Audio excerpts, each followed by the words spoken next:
And everything else is good to go.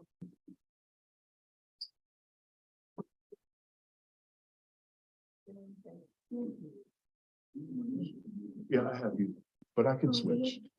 Oh, yeah, I have you in the center. Pretty much I try to line them up the same way. Oh, order. Yeah, yeah. Good. Stay over the side. Okay, okay. You want me to switch it? Yes, just so they don't think I'm whoever. Yeah,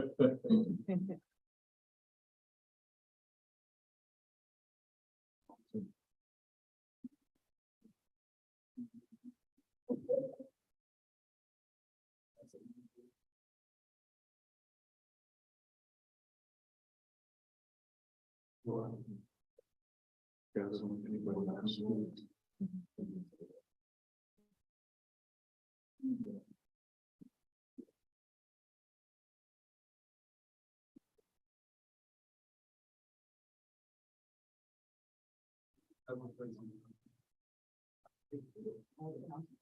Found it, just had some.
So with that, I'm going to turn it over to the administration to start the presentation. Thank you. Good morning, everybody. I'm just gonna talk from right here, if that's fine, so I can flip through the slides to go through everything for you. So this is gonna be broken down into 3 components. There'll be a general overview of just the overall programming as a whole. I will go in and talk about 2 small components of it for those department heads who aren't here. Then we'll have Parks and Rec here. Alicia will be speaking. Josh will be here helping with Parks and Rec. And then Jason Graves will be for DVHD, Department of Building and Housing and Economic Development, to talk about that component. So to get started, we'll give you a little bit of background on the programming. In 2022, we received just over $47 million total from the American Rescue Plan that was passed in the early days of the Biden administration. In June 2022, City Council approved a component of it to go to a number of things. $5.5 million went to replace the HVAC in the public safety building, which at that point was over 70 years old, and in dire need of an upgrade due to just the configuration of it. It caused quite a bit of issues during the period of COVID, with just how the air wasn't filtered and how it circulates. $1.26 million went to one of the core components of the ARPA plan nationally, which was bonus incentive bonus money for firefighters and police officers. That was $5,000 bonuses. That totaled about $1.26 million. And then the last component that was approved in June of last year was 8.8. Hard to read that. I don't know how we're going to zoom in. I was gonna say, we do have copies of the presentation here.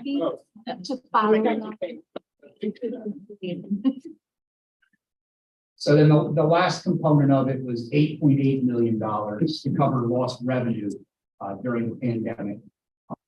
That was one of the four component areas of it. Because local governments did happen to lose quite a bit of revenue just from things being canceled, business being shuttered. So that was approved in June of 2022. It was $15.6 million total. Ben? So 3 of them presentations. The second component is what we're here talking about today, which is $28.1 million plan. That is $14.5 million for affordable housing, home repairs, delinquent trash utility relief, small business grants. That's going to be discussed a little bit more in depth by Jason from Building and Housing. Then we have $10 million for park and land improvements. Parks and Recreation will present that. Then what I'm going to talk about just in brief here are 2 smaller components of things that we talked about in the 28.1 million. $1.5 million to help demolish properties. That's on the city's demolition list, and then $900,000 to upgrade the Bureau of Fire's radio system. $1.5 million to help demolish properties on the demolition list. Currently, there's 111 buildings on the grade 1 condemned building list throughout the city. Just to give you a bit of point of reference, in our normal annual operations in 2022, we were able to demolish 16 properties. 11 of them were done in-house and 5 were done through contract. They anticipated that the $1.5 million appropriated from ARPA will allow us to demolish about an extra 24 to 35 of these properties, making the total demolition number for next year somewhere between 40 and 50 properties. Just to give council and the public a bit of understanding, once this appropriation happens, Bureau of Codes and Public Works will develop a plan to best use the funds and address the most pressing properties. The reason it has to be done in this fashion is without an appropriation and a bill that approves from the legislative body, the council, we are unable to go and scope any of these things out with vendors. We can loosely discuss some of these things with them, but not until we have an appropriation can we formally go out there and do a plan on what properties are going to be demolished and whatnot. But just to let you know, attention and detail is gonna be paid on where there is interest in redevelopment for affordable housing. So it's not gonna be just in a scattered way that does not make any sense. Within the quarterly updates that Codes and Public Works do give the city council, they are going to be including information on this within their status updates. A really important component of this, and this is something that I don't know if everybody, fully realizes, is the Harrisburg Bureau of Fire spends significant amount of time outside of the city limits, be it on the West Shore or in the suburban communities like Susquehanna Township, Lower Paxton Township, Steelton Borough, and elsewhere. Currently, the radio system they're using is past its usable life of 12 years. The radios are above 14 years old. Chief Enterline and his team do an amazing job maintaining them, but the problem is when they die, they die. We're answering more and more calls outside of the city, and what's mostly interesting about that is our system doesn't necessarily work in concert with what our neighboring municipalities use. So we're really at a disadvantage with our firefighters going into our neighboring communities, using an aging system that doesn't work there. And then on top of that, using an aging system here within the city that might necessarily not work at a moment of need. So this upgrade is going to allow for better compatibility with the radio systems used in neighboring communities, and is going to give our firefighters technologically a competitive advantage out in the field as they are fighting fires. Another part of that $28.1 million is an administrative ask. There are a lot of fees that are going to be associated with developing these parks and administering programs. So rather than take money out of what is the programs themselves, we were allowed up to 10% for administrative costs. This is well below our total allotment of $47.1 million. But this $1.2 million is going to go to administrative overhead as it relates to running parks and rec programs and the building and housing programs. Just very quickly, what was that percentage of the overall number? 10%. 10% administrative.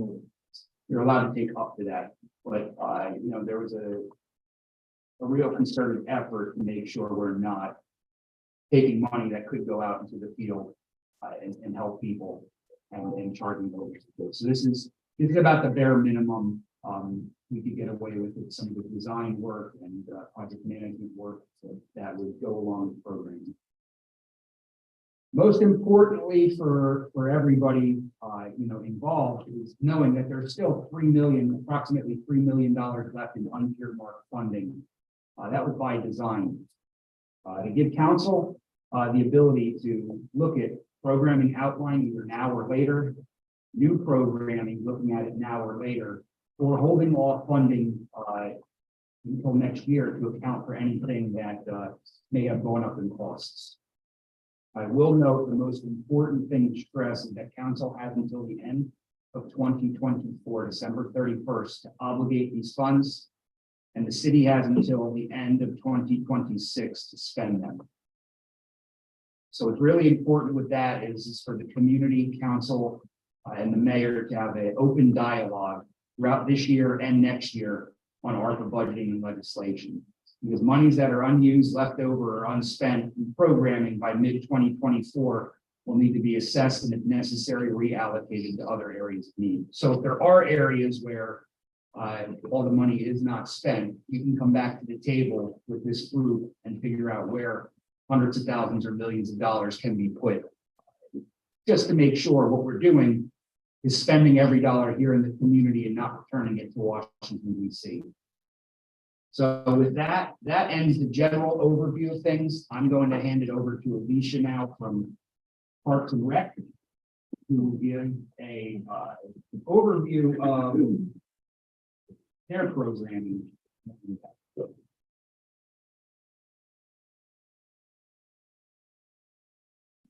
I'm Alicia. I work with Parks and Recreation. This is the total of $10 million for the ARPA funds. The first thing that we looked at was the Hall Manor Pool, built in 1968. Pretty much unusable right now. it's safety issues, the deck is cracking, the pipes are leaking. Somebody had mentioned Thursday about just redoing the pool, not quite spending, we're gonna put 8 million towards the pool. To redo what is there would pretty much cost what it's gonna do to revamp it. Everything has to be torn out. It's falling apart. So we would like to put in a spray park area. We need kids that can't swim, don't want to swim. They still have an area to enjoy the water play, a new pool itself. These are just some ideas on the slide, a lazy river. New lighting, security, parking, the whole aquatic center. We will also have an option to have like a retractable roof, possibly, so we can extend the season. That would give us more options for programming for the kids throughout the year, more events. We also have the ADA accessible water play options. We would like to do like a clubhouse, have local food vendors, do birthday parties, things of that nature.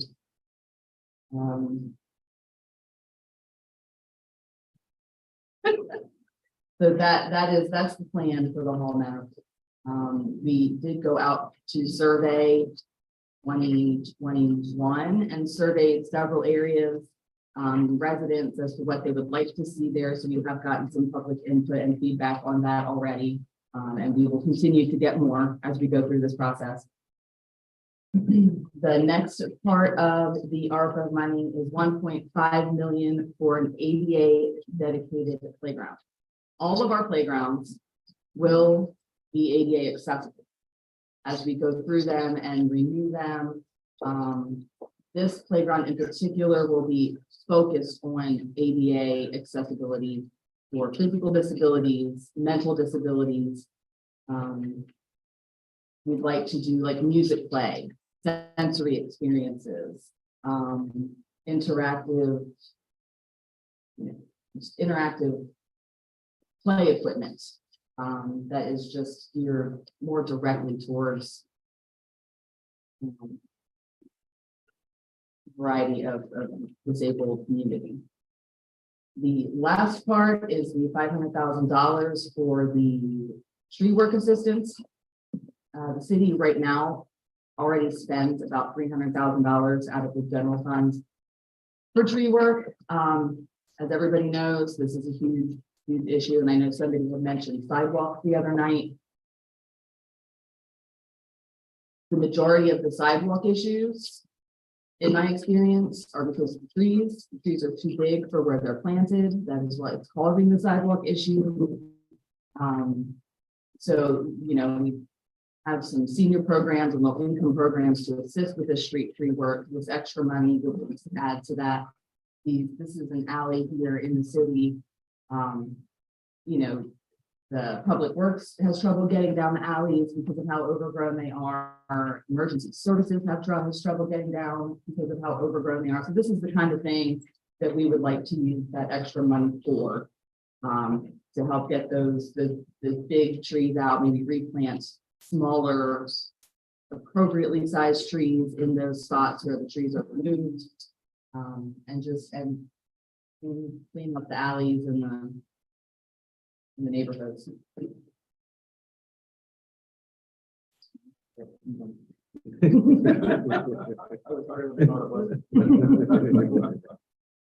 Alicia's pinch hitting for her boss, who has a family issue pending too. Jason is also pinch hitting, so we'll go through his right now in lieu of Denise Goldman. Ready? Yeah, I'm ready. All right. I'm Jason Graves. I'm the Director of Business Development for the City of Harrisburg, working in economic development along with Denise Hill in the Department of Housing. Speak a little loud. Okay, I didn't see that. I'm good. I can grab the mic. I'm not a loud talker if everybody doesn't know me. You? No, I'm not a loud talker at all. Oh, I have a break.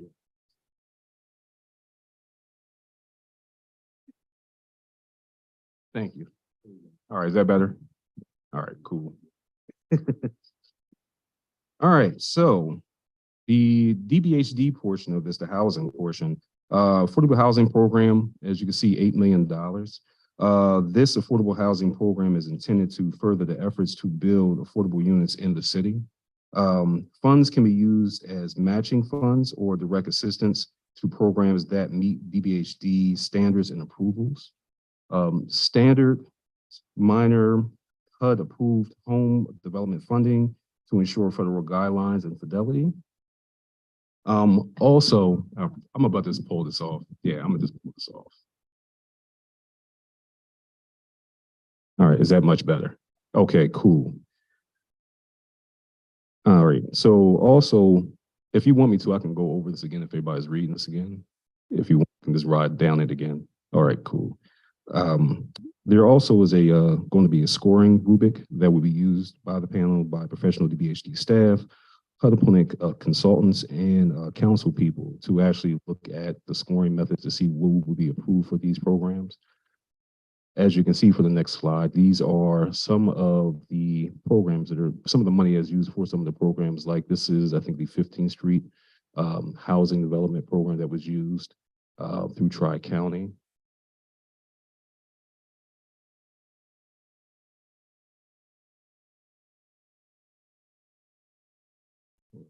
You go to the next slide, Dan. All right, so the next portion is $5 million. Up to $10,000 in assistance provided to homeowners occupied units with residents at or below 250% of the 2022 HHS poverty rate. Payments would be paid directly to vendors on pre-approved work after satisfactory work is completed. Standard minor HUD approved housing rehabilitation programs, HRP, funding to ensure federal guidelines and fidelity as well. The next slide shows the before and after of the HRP program. This program, it helps out a lot of people within the city. There is quite a, I would say, a waiting list for this because there are a lot of people that are in need within the city of Harrisburg, and the HRP program is actually trying to help as many people as they can as fast as they can.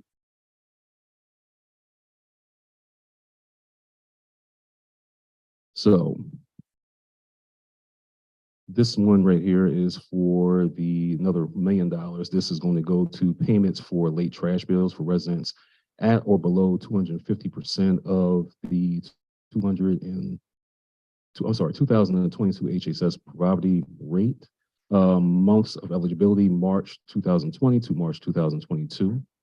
Standard minor CDBG CV rent relief program previously run by DBHD. And the last portion of it, $500,000 are going to go to businesses in need. Grants of up to $10,000 to small businesses affected by the pandemic. Standards and eligibility minor neighborhood business stability grant program, which is the NBSGP, previously ran by DBHD. That's it.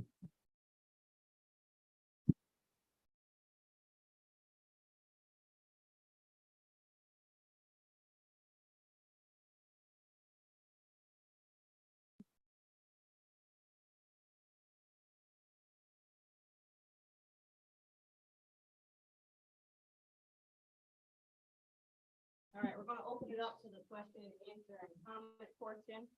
So at this time, if anyone would have any questions, concerns, comments, if it's anything you want to say you like about the plan, anything you would like to see added to the plan, or if you just want to make general comments, you can feel free to come up to this microphone over here to make those comments.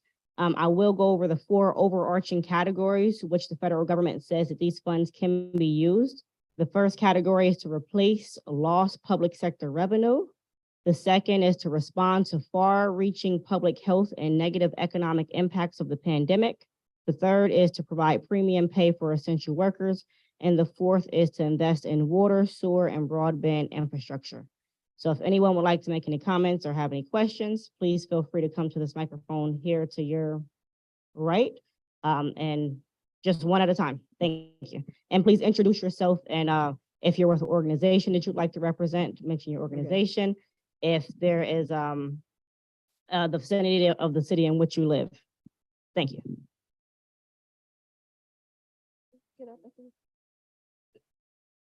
I can define it as much as the federal government defines it, which is making necessary investments to improve access to clean drinking water, to support vital wastewater and stormwater infrastructure, and to expand affordable access to broadband internet. And all these can be found on the Treasury's website. The presentations are also available on the city's website, and you can also make public comment by sending emails to publiccomment@harrisburgpa.gov. Hello, my name is Samira Scott. I am the founder and CEO of an organization in the Harrisburg, or we're actually located at the CIE now at Strawberry Square. We are called Beehive, BEA Hive, Affordable Housing Outreach Incorporated, and our goal is to create affordable housing throughout the city. We aim to have rental assistance, home saving or hive saving assistance, and eventually do rent to owns. We definitely are looking to get into development. I just have a couple of questions. Jason, you spoke about the funds and matching funds and the projects that meet DHD standards and appropriate approvals. I'm sorry. What are they, and or where can they be found? Go on city website. Okay. Okay. Okay. One person. I'm sorry. I can actually get you in contact with Dania West. Dania West is the one who administers all the actual information for the actual programs itself. So I could do that for you. That's not a problem. Thank you.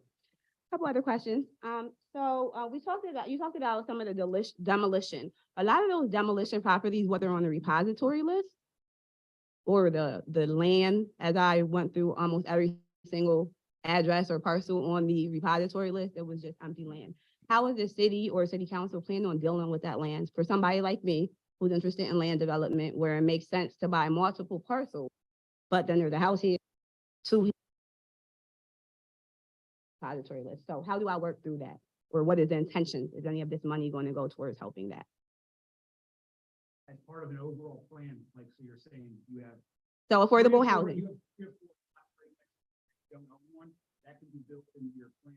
Okay. and stored as part of it. Okay, and as far as the repository list properties, is there going to be a bigger plan than what it is now, the $1,000 you put down? Is there going to be some type of discount lower than that? There's so many on the list, obviously.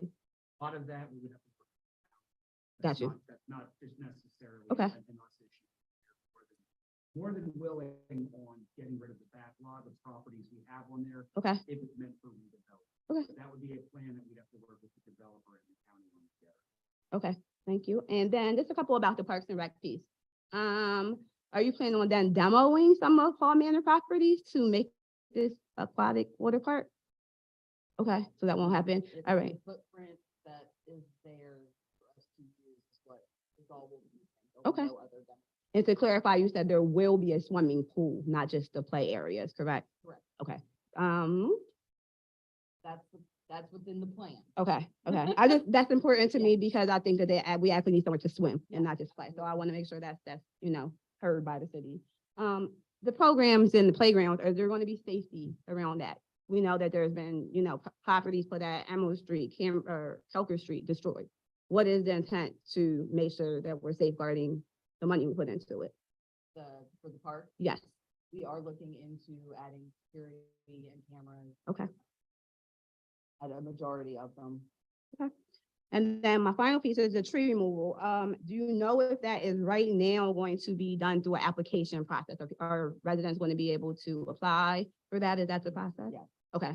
Yep. And I live Yeah, in Middletown, so not the city. Yeah, we do currently have a senior assistance program and a low income program that you can apply for if there is. It's only for street trees, the trees between the curb or the road and the sidewalk. Okay. We don't do any like backyard trees or anything like that. That gets into a legal issue. Okay. But so we do have those two programs now. We're just looking to expand that. Okay. Because there's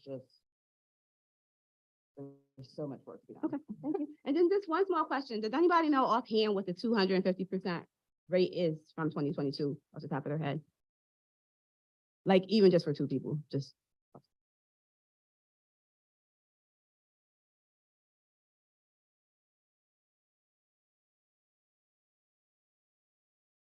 Morning, Council. Pam Parson, Holly Street. And I have a process question. And depending upon how you answer that, then I may make other comments.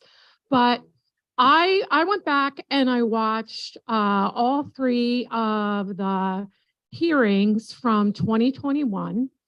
And I watched Wednesday night and Thursday night. And there were a lot of really good suggestions, and people told you what they needed.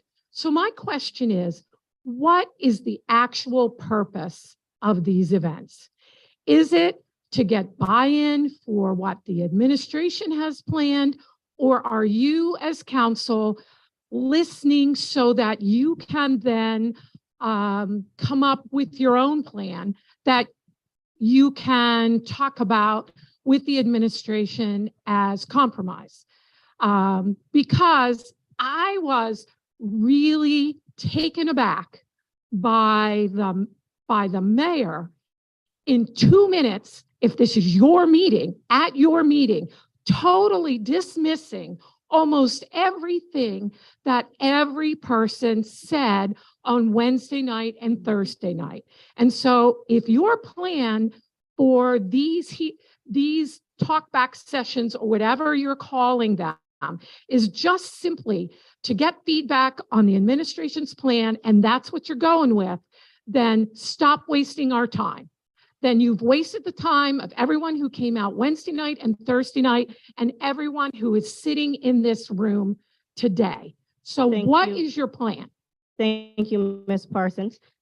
So to answer the question, the reason why we're having these meetings is to get the feedback from the residents and then see what changes, if any, are need to be made to the plan. So the next steps would be for this to come before a city council in a work session where we would discuss what happened in these meetings, some of the conversations, some of the comments, see if we can incorporate those into the plan, as well as see if there are areas that were missed that need to be added into the plan. The plan that was put forth by the administration is what it is. It's a proposal. It is not the final say-so. Now that it's at the city council level, we found it important to make for sure we did get the public's feedback and input.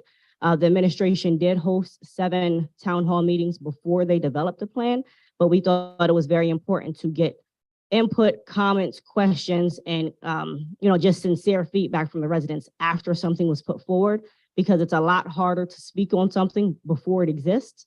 So once something exists, you can make more comments towards it, say whether you like what was put forward, whether you don't like what was put forward, whether you feel like something's missing. So that's the purpose. So no, this is not just a listening session to concede to what the proposal was. These are honest listening sessions so that we can make changes to the plan if changes are needed. So that is the purpose of the meetings. If anyone else would like to add anything up here, please feel free.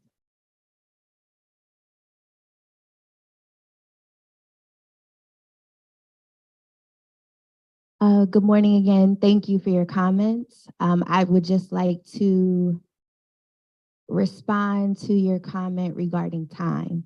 And I think I mentioned this during Thursday's meeting. It is never our intent to waste anybody's time.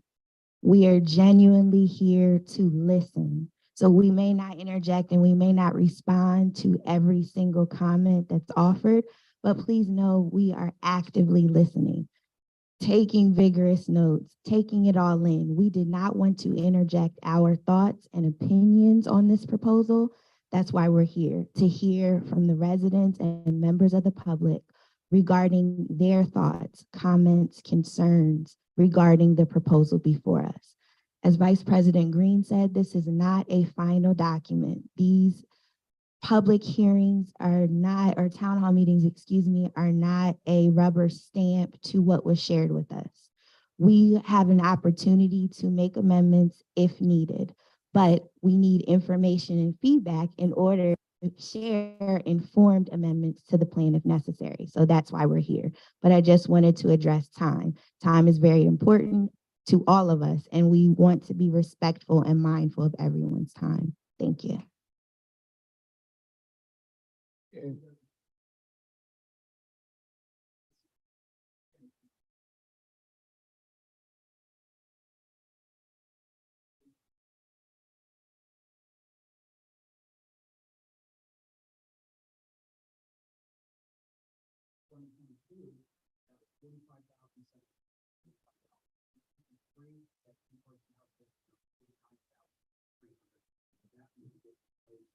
All of that, again, yeah, that's part of the process is listening, we can make an upgrade. One of the things I will mention, idea-wise, in the application, increasing the wording on how we're doing the $5 million home improvements, also improvements on their house. That was a great idea that we heard.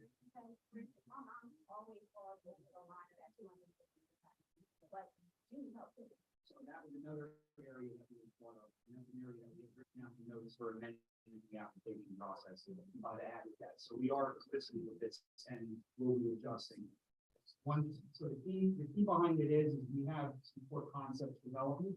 We cannot spend any money, we cannot appropriate any money, do anything formally moving forward on the design for a program concept. So we have a formal appropriation from the council with that. So this will actually be a couple of steps. So this won't even be the final step with what we're doing programming wise. This will be the appropriation to create the programs. Then those programs are created. Many of which Denise Hill staff and Dave Baker and his staff have done a great job in building out to begin with, so we will be able to this will be a multi-step process, as we go through this. And I want to make sure that it's reiterated because of the sentiment and the feeling that many residents had at the end of that meeting. Everyone at this table respects your input, your time, and we are all taking notes and we're all shifting our priorities based on what we're hearing from the residents. So I just want to make sure that that's understood, that everyone that you see right here will respect your time, and we're actually overjoyed by the information we're getting because a lot of it many people are saying the same thing, which means we have actionable items. That means that these are items that we can take down and we can actually shift this plan to meet your needs. So I want to make sure that you understand that we do respect your time. Thank you.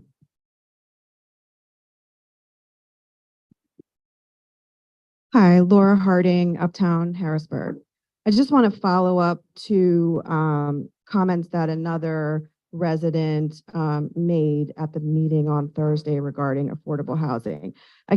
And they were speaking to actual rent amounts for affordable housing, and that, one person's sole monthly income might be $900, so they can only afford like $300 in rent. So I came across this article for another municipality where affordable housing tax credits were approved at the end of last year. And it says that for the 1-bedroom units, rents are projected to be $440 at 40% AMI for 1-bedroom units, and $515 at 40% AMI for 2-bedroom units. And for 3-bedroom units, rents are expected to range from $585 at 40% AMI for 3 1-bedroom units. So my point is that we need this body, city council, to be stronger and push back to the mayor if money is being steered toward affordable housing with any of this money. We need stronger laws on the books. We need you to actually be a legislative body and update our legislation, because this isn't strong enough what we're seeing coming out of this city council. When we come up here, some of us are regulars at city council, and we speak on issues that we see no action being taken. So when an entire forum of people on Thursday came up and was saying the exact same thing, that we want you to help people in this community. We don't want you to help people who don't live here, okay? We need to see you be stronger, because I promise you, nobody sitting at that table currently has convinced me to vote for you in this upcoming election. Not a single one. So we need more strength from you. We need you to actually take action when we bring stuff to you.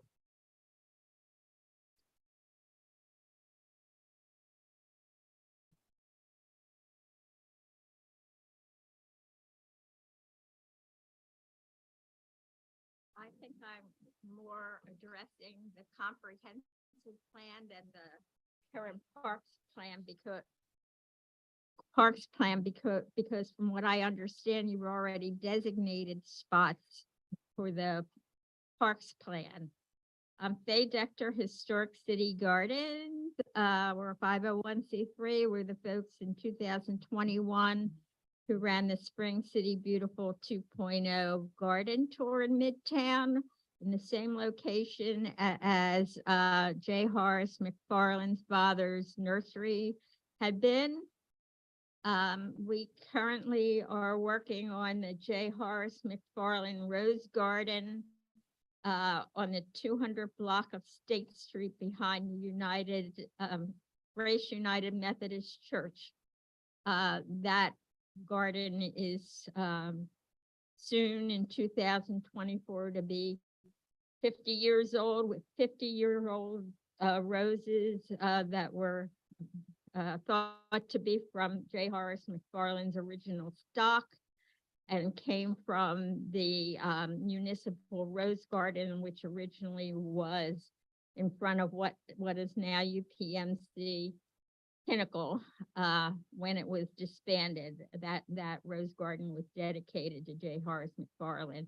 And for anyone who doesn't know who J. Horace McFarland was, he was one of the two leaders of the City Beautiful movement at the turn of the 20th century, along with Myra Lord Dock. He also promoted beautification across this country, propelling his promoting beautification to more than 500 cities. And he also introduced 16 bills for the establishment of the National Park Service. So, having said that, we have a second project that we have previously been in touch with Mayor Williams about, that would be at the back of the National Civil War Museum. And this project, we hope would also bring the community to the location and also bring others to the location, that the Civil War Museum is not just about war, but is also about peace, and is also about other historical elements of the same time period. So the first part of that project, this has to do with Victorian Gardens. The first part of that project is a Victorian greenhouse, and this greenhouse also relates to the McFarland Garden, because at present we cannot really propagate heirloom plants without a greenhouse. Trust me, I've been at this for 22 years, and Historic City Gardens focuses much of our time on propagation. And we've done a lot of things on the cheap by doing propagation. High-end themed concepts gardens utilize propagation. So this is a Hartley greenhouse. It is consistent with the greenhouses of the period, authentic. The primary company in the world to do Victorian greenhouses. And the owner of the company is willing to give us a discount, given the fact that of the significance of the location and all the other things that I've talked about. There's another picture. These folks do display at the Philadelphia flower show. People will come just to see this greenhouse. So this would be actually a series of gardens and perhaps another element. So I wanted to let you know about this because though I've come to a number of the city council meetings, I've not spoken to the city council members and everyone here and the people on the council. So I hope that you will support this as we go through the process. We would like to have this by next year because we're moving along on the McFarland Garden and we can't really propagate those kind of plants without a greenhouse. We're very delighted to see that you are working on other parks, and we think that's important as you improve the community. Thank you.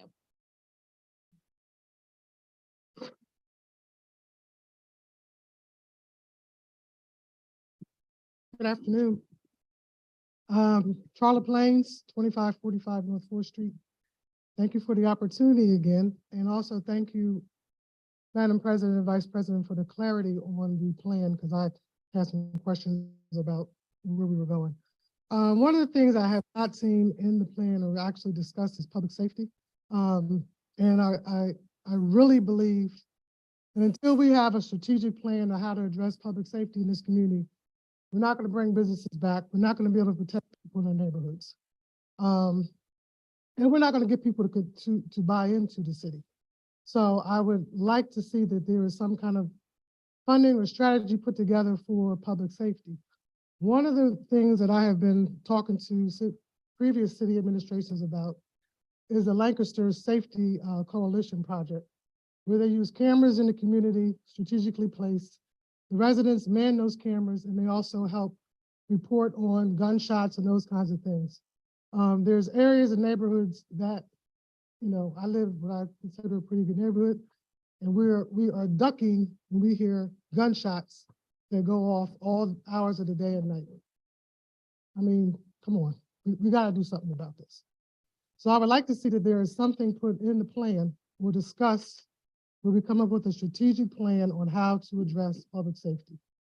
One of the other areas I'd like to see you address, there are certain streets in the community that have wide spans where there are no stop signs. I live in one of them.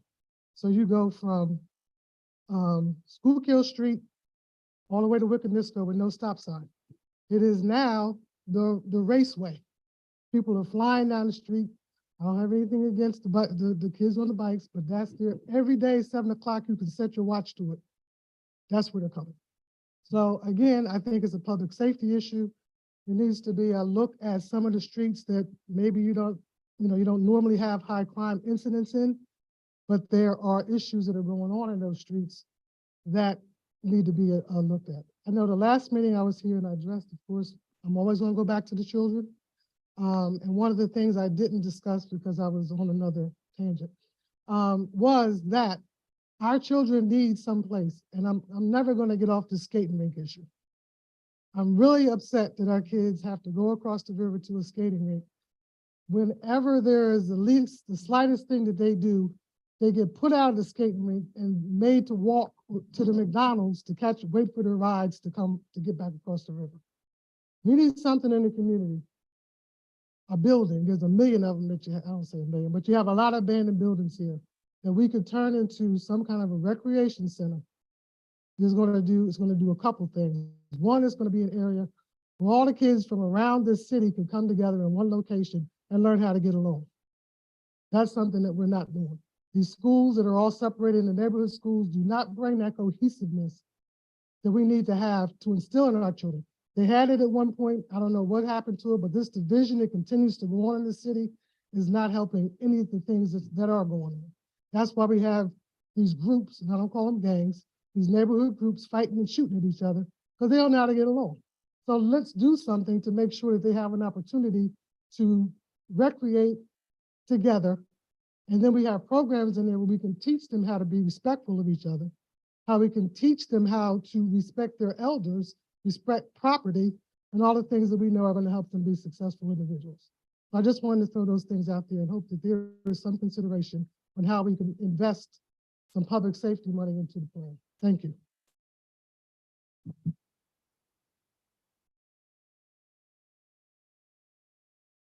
Hello, I'm Gloria Vasquez Merrick. I'm the Executive Director of the Latino Center of the Greater Harrisburg Region.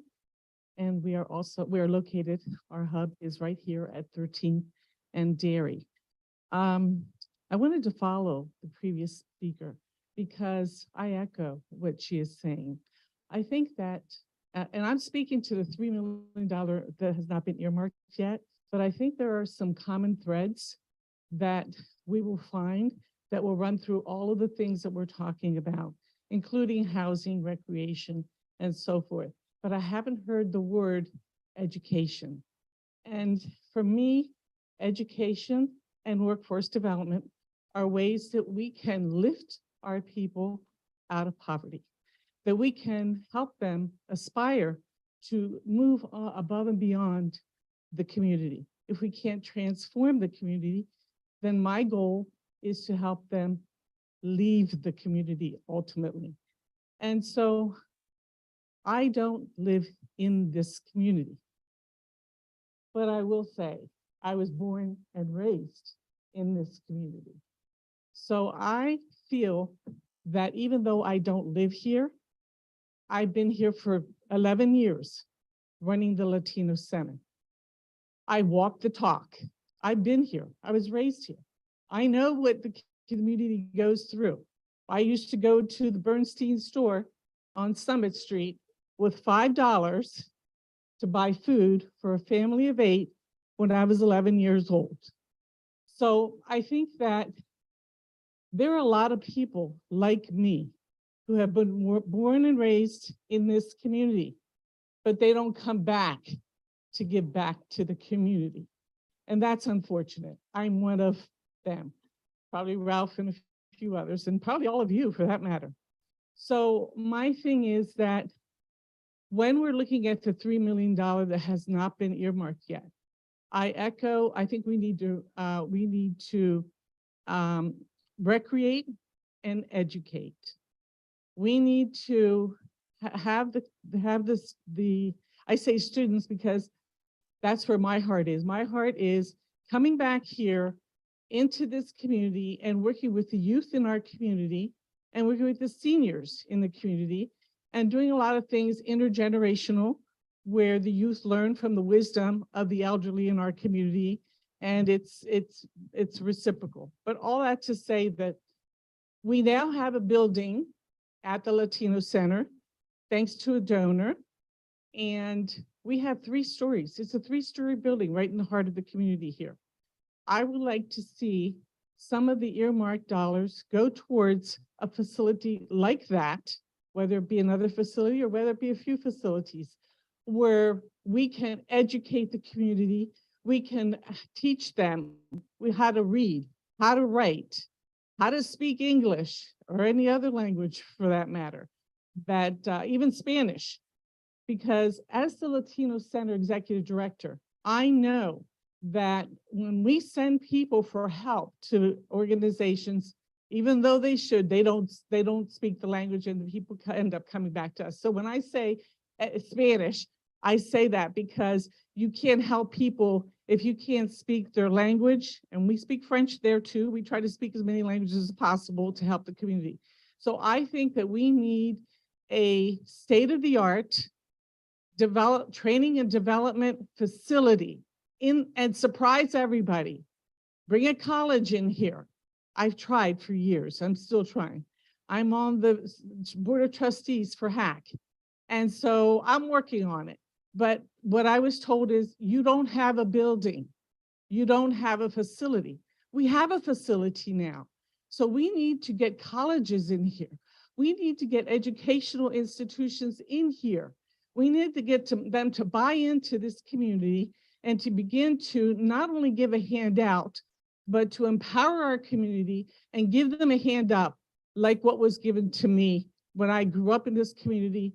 I was empowered, I was mentored, I was helped by a lot of these people that I foresee being a part of this state-of-the-art training and development facility.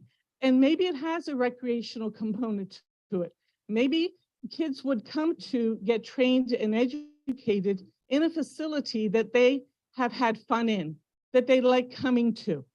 So we do both. We recreate and we do training and development. And so that's where I'm at. I really think that organic organizations such as the Latino Center, and I mean organic, I mean organizations that are not national organizations, okay? Because there are national organizations in the heart of our community that make $1 million, but they have $1 million budgets. We don't even have $1 million budget, but we have the potential to have $1 million budget that helps and feeds and educates the entire community. What a return on investment that would be. So yesterday I received a grant opportunity, and the grant opportunity, I gave it to my one intern and I said, could you read over this? Could you read over this and see, this sounds really great. See if we have the opportunity to apply for this grant. And she comes back and she goes, wow, this would be amazing for our community. But guess what? It's only for $1 million organizations. You have to have $1 million budget to apply for that money, to get that money to help your community. So what I want to say is, I appreciate City Council. I appreciate the mayor. I appreciate our Dauphin County commissioners, because it weren't for you, and if it weren't for the mayor, and if it weren't for our county commissioners, we would be closed, because we go out there. And yesterday I wrote a $50,000 grant. It's not $1 million grant, but I wrote and requested a $50,000 grant. For a lot of people, that seems like a lot of money, but it really isn't.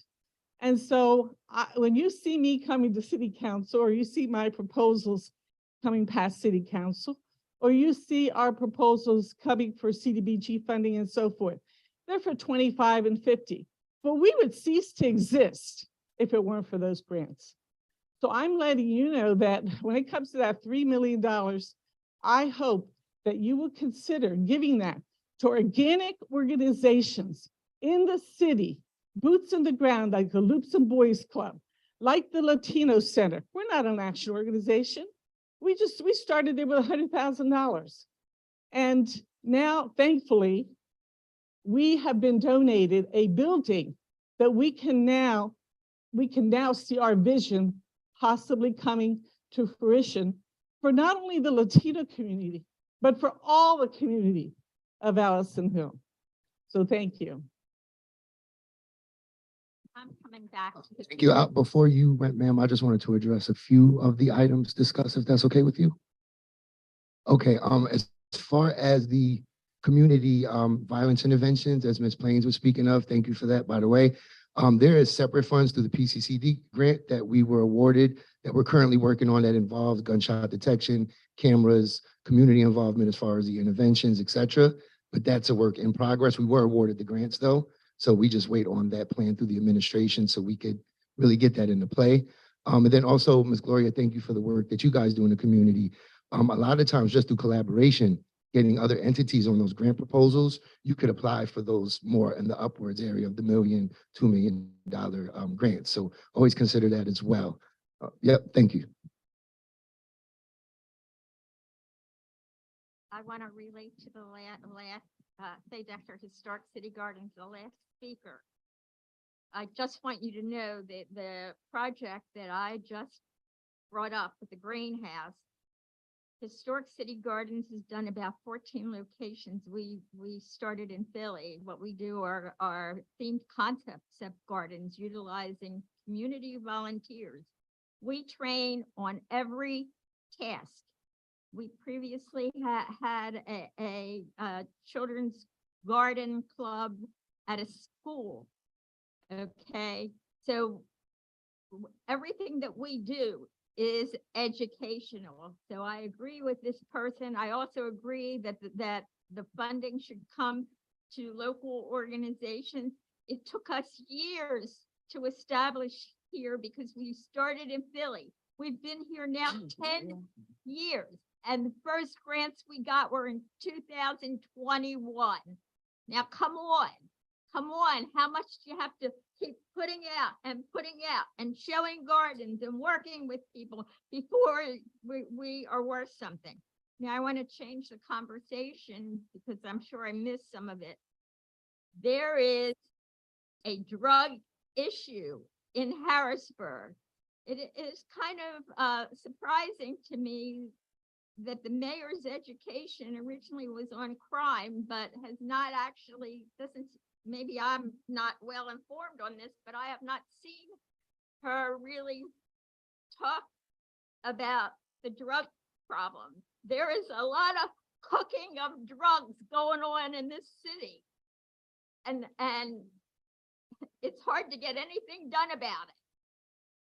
In neighborhoods that are considered good neighborhoods, and I'm sure in other neighborhoods also, something needs to be done. And when I've tried to talk to the police about this, they say, well, at any particular time in this city, there's only 9 policemen on at a time. That's not enough to address this kind of an issue. You know, Harrisburg is like a crossroads to a lot of other places. And it's easy for these entities to come park themselves here.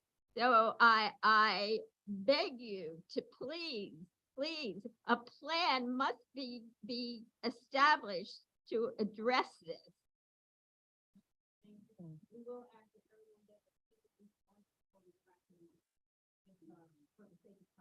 Real quick, can I just address Miss Gloria real quick? You had mentioned working with the youth, job skills, things like that. Very small scale, but the Parks and Rec Department does currently do that. We are in talks on how to do, there you are, I'm sorry. I was like, where'd she go? You're absolutely right. We need to have more partnerships with the community groups in the neighborhoods. And we work with United Way and some different groups for job shadowing and teaching skills. We do have an after school program that needs to be more because it's one location right now. We do need to expand that where they teach life skills and things like that as well. And that gets me excited.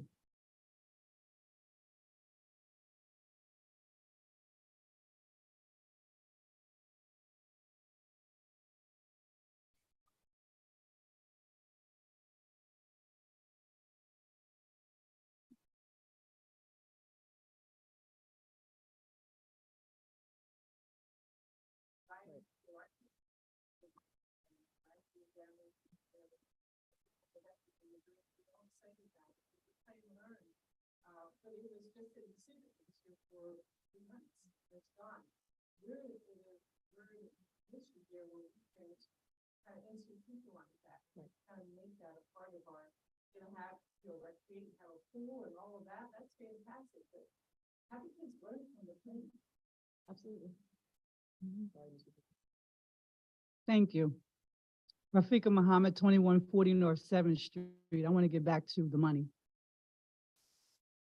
Let's talk about what I mentioned the other night and echoing some of what I've heard this evening about job creation. The city can create jobs. I really encourage y'all to really look at that and let's create jobs in this city. I've been to several meetings in the past 2 months and it just seems like the Harrisburg is not employable. And that really bothers me because a lot of people are reaching outside of the city to bring in whatever we need done. And also what really bothers me is that a lot of people that work for our city and work for some of these organizations don't live here and don't have a clue of the streets, the community, none of that. Because I'm gonna be real honest, some of y'all, and I deal with y'all, I know you don't walk through these streets, but you're controlling our city, and that's a real big problem. Second of all, I haven't heard anything in the plan because when I'm talking about, I'm encompassing everybody. I don't hear nothing in there about climate change. Just did a big state thing at the same day that y'all did the presentation on Thursday. The state was there and I sent all of y'all information about it. If you couldn't make it, you could have went online. You also can go back and read the comments. Very similar to what you're doing now, talking about doing a 3 to 5 year climate change plan. I think sometimes we forget we're the capital. We're centrally located in this state on the globe and our climate changes. Like we get all four at one time. Sometimes it's not good. Like we shouldn't have 88 or 90-degree weather right now. We are out of sync. So when we look at it on a higher level where we are positioned here, it's critical. So I'm afraid for this summer. Are we prepared? No, because that's going to be nothing but a natural disaster. We're going to have a lot of deaths. We're talking about heat waves, heat strokes, except this year. We ain't got to wait till the end of the century. So we need to really look at illegal dumping. When we talk about all the drugs and the guns, et cetera, like I mentioned the other day, we put a plan in place to make these things happen with the city. And some of the people that are still here from the last administration did everything that they could to stop those plans, to educate our communities on how we could keep things clean, how we can do our own part individually to help reduce the climate impact that we're having. Second of all, since I was called out about trees and didn't say anything about the senior trees, well, y'all know there is a senior tree program. I hear all the time it's a struggle. So give that some more money too. Okay, I am aware of it. It needs to be fattened up a little bit because our seniors, if you're homeowners, they can't take out the trees. And we need stump removal in that too. That's a two-step process. Okay, not just taking a tree down, stump removal. Second of all, I think the community has really said a lot over the past, well, since this administration came in the seat. I'm hearing the same thing. I don't understand why everybody is not getting what they're hearing. It's the same threads. And I'm asking like everybody else, we are encouraging you to please put these programs and plans in place. I'm dealing with some stuff right now with the city, can't get nothing done, and then jump through. I don't know what other hoop to jump through. I really don't. And it's to improve our city. It's to improve our community. It's to bring jobs and stuff here to our city. Last summer, we bought jobs here through DCNR, potential, and it got disbanded through our Parks and Recreation Department. Now, don't sit here and call me no lies because I got every receipt. Okay? And that kind of activity needs to stop. Second of all, we need to hire more people that look like me. We need to hire more Latinos.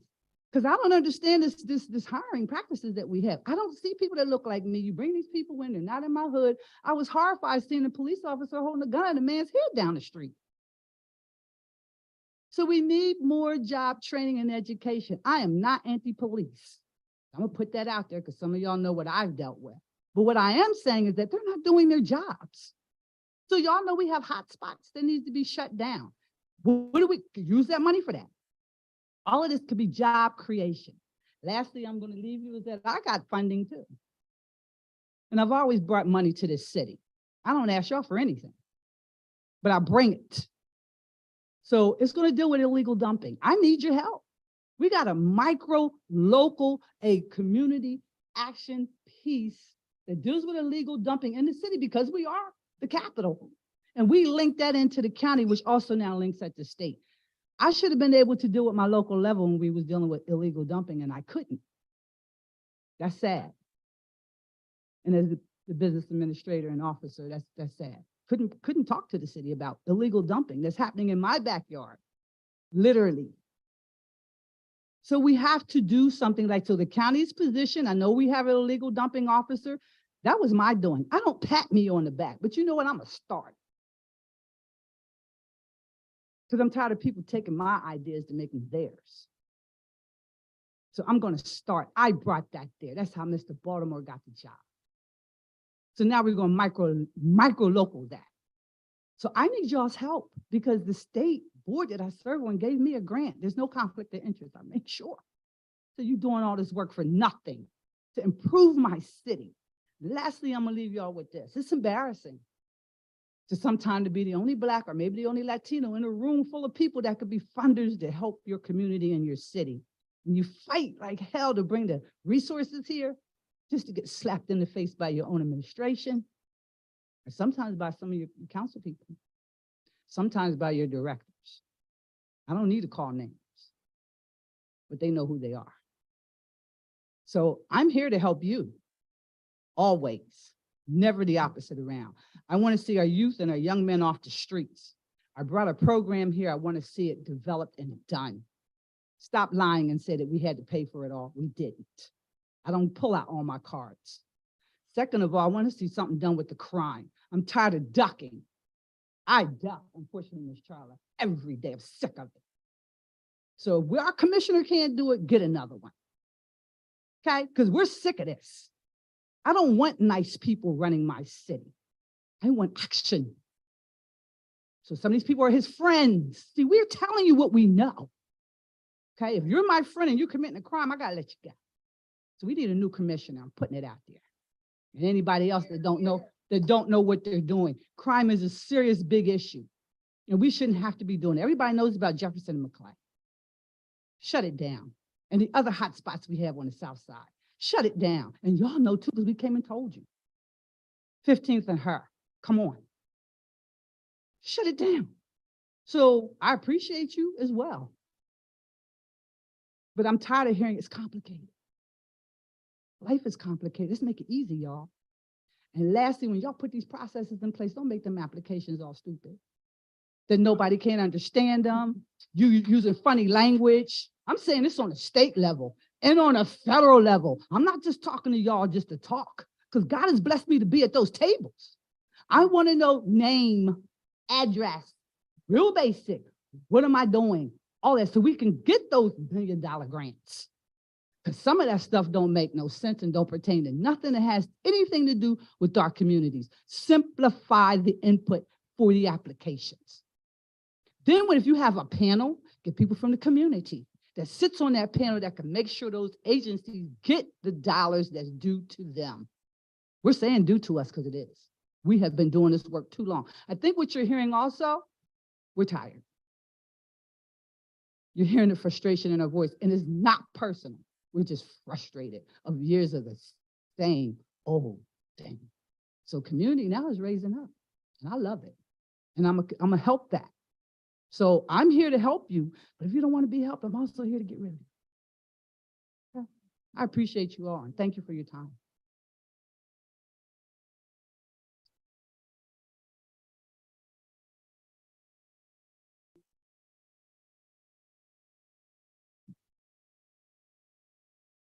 I'm a little taller than Miss Rafika, so I have to put it up a little bit.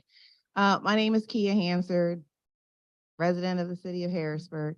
At the last meeting, I talked about some things that I had issue with in the plan, and I'm just going to mention them again because I wouldn't be me if I didn't.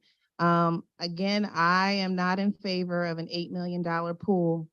That's not to say our kids don't deserve a pool.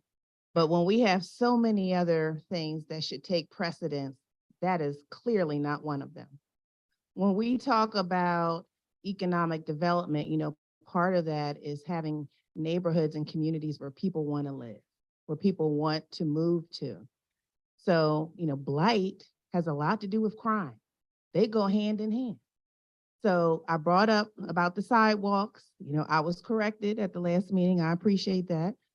But as a body, as a legislative body, you have the ability to change that. Yeah, the law says that we homeowners are responsible, but you have the ability to change that. We have plenty of cities in the state that have done just that. Lancaster being one of them.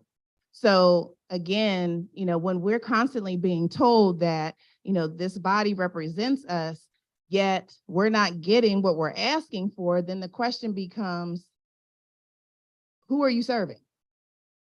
So I encourage you to look into that in regard to sidewalk repair, because again, we talk about elderly people that have limited income.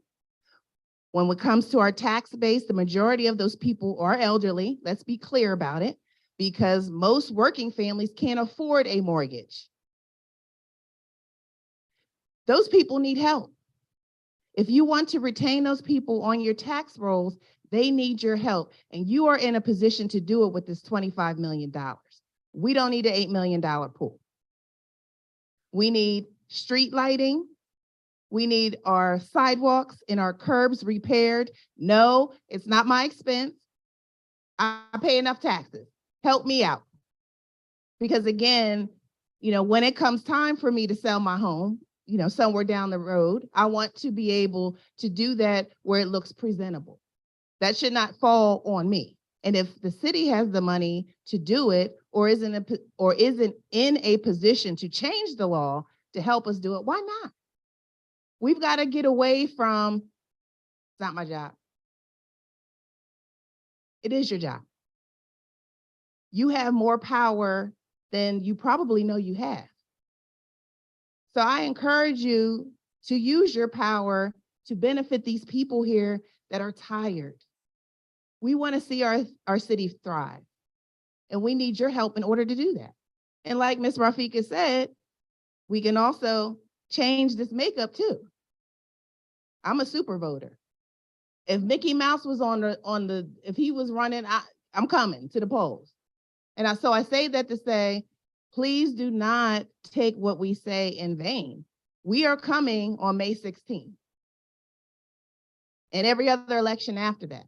So we have an expectation that you as an elected official are hearing what we're saying and you are doing something about it, as opposed to just holding a seat. I'm not interested in anybody just holding a seat. Thank you for your time.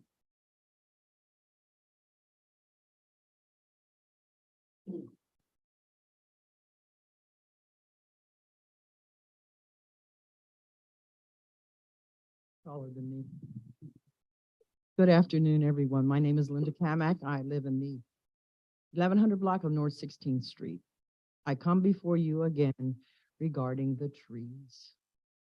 I have to make a correction from what the mayor said at the meeting at the Y.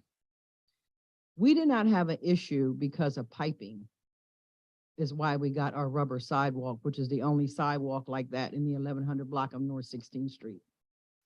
That sidewalk was replaced because the trees, the oak trees there are so huge that they are raising the sidewalk up. The roots are coming up to my house, to the foundation.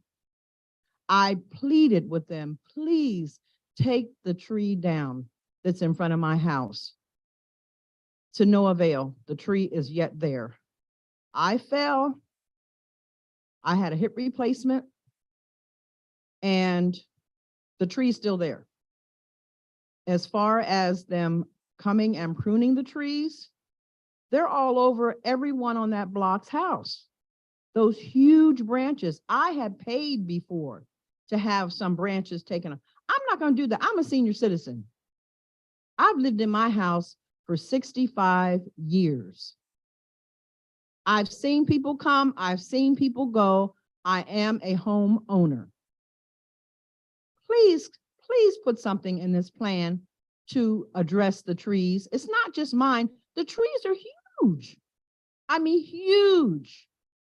And the roots are huge. Please just come down that block and look. If you look on the north side, that'd be north, the north side of the even numbers in the 1100 block, you will see how huge the trees are. And it's still not right. They came through, they put a rubber sidewalk down. People come and walk up and down because it's like they're, I guess, at a park and it's nice to walk on and exercise on, but it's just the only block in the entire city that has that done. And I'm not going for that. It has nothing to do with piping. Trust me, I was there, I've been there, I've seen them come and I've seen them go.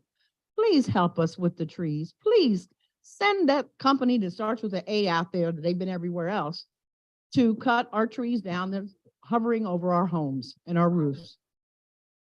Oh yeah, and hire some people that look like me. Thank you.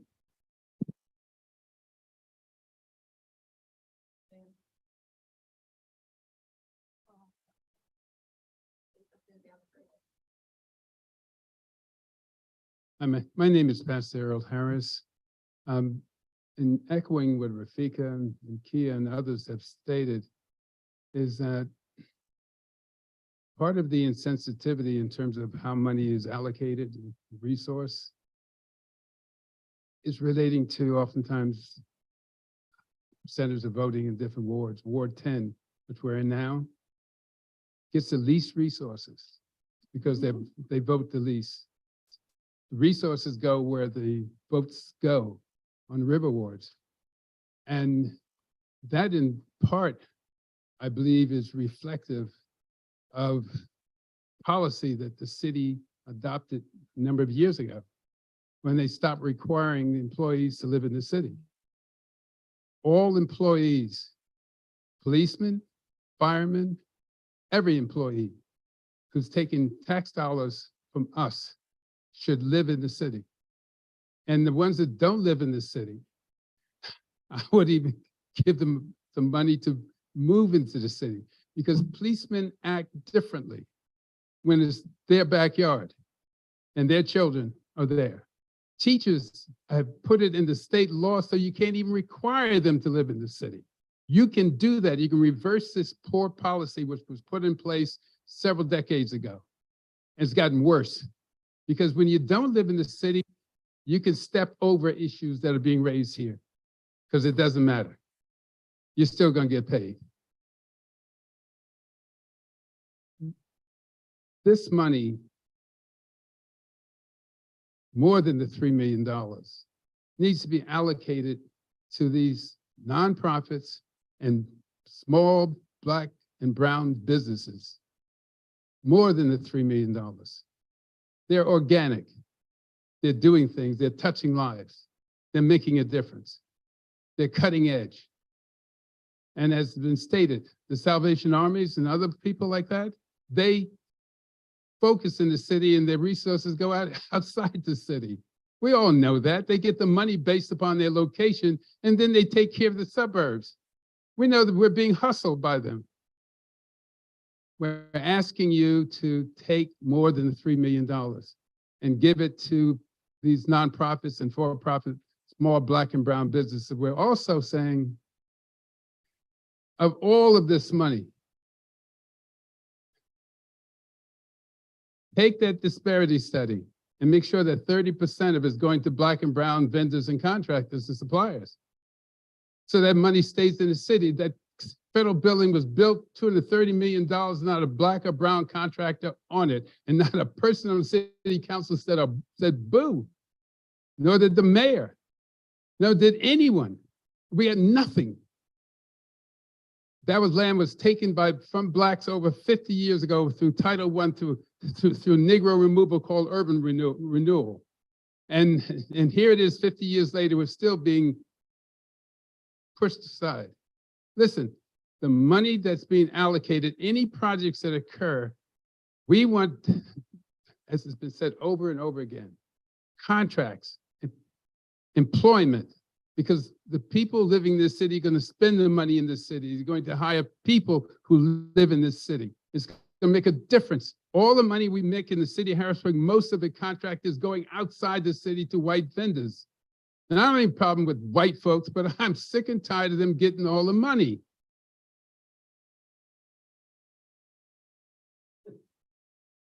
I'm just saying, please, this is an opportunity. Number one, put a restriction. Anything which is done. You have 30% Black and brown vendors, contracts, et cetera. Put a restriction. Put it in the books. Free removal. This is a time to require all of those so-called white vendors to employ people who live in this city. We want residents of this city employed. That's important to us. so money stays in the city as long as possible. In the Black community, money stays in the hand of a Black person less than 6 hours. In the Jewish community, it's 2 and 3 days. We ripped off by the housing bill of 1935. We were redlined by FDR, good Democrat, and the Southern Democrats. And again in 1941 with the GI Bill. And the whites got 100% financing and have used those houses as piggy banks to send their kids to schools since that time. And we're behind the curve and we're not going to catch up. This is a chance to take affordable housing, and please don't just get rental, get home ownership.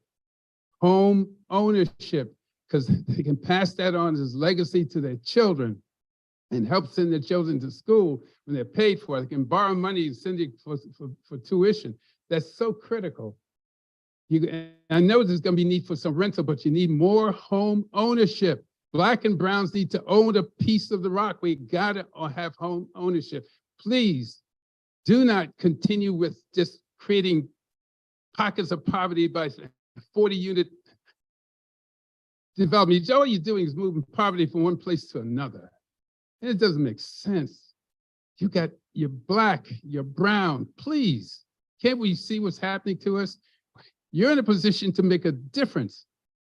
Put a restriction, and not a dime gets spent of the rest of this money unless it's 30% is going to Black and brown. Put a restriction on it, because that's your policy relating to disparity study. You don't need to wait for anyone to tell you what it should be. They're telling you what it should be. Please listen to us. And then take a look. If you're going to do a water park, and I tell you, if you do, it's going to come back to bite you. If you do, it's going to come back to bite you. Because people are going to ask all from now until the day they die. They spent $8 to $10 million on a water park, and I can't get my sidewalks fixed. And take a look at the water park to see if the ones have gone under and why. In Pennsylvania, just take a look, do the research, Google it. If you Google it now, you'll show. Mechanicsburg, a lot of places, it's maintenance. Have you thought through how are you going to pay for the cost of the maintenance for the future? It's not even an indoor water park. So it's 3 months, $8 to $10 million for a 3-month park. 8 to 3 months. And walking trails in South Harrisburg, I'm going to take my family from uptown to walk on trails in South Harrisburg. Bullets flying and stuff. Are you crazy? Who's going to do that? Someone said, well, they got trails to walk for 8 months. Nobody's walking any trails in South Harrisburg. Are you crazy? I live on 21st and 12th Street, and I got a bullet in my window, in my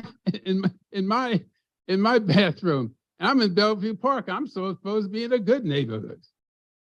I'm just saying, please, if you're going to do a water park, at least make it indoor. So at least you have it all year round. Please, do it right. If you go do it, but if you do any construction, any work, all of the work, the rehab work, everything, put a requirement, 30% of those people are Black, and change the law relating to hiring people. Change the law. Because if you don't live in the neighborhood, you can I'm going home at 5. They got a problem, that's their problem. Your policemen, most of them live outside the city. Public safety is not an issue if you live outside the city. Your firemen outside the city, meaning most of your key people on staff outside the city. I'm just saying.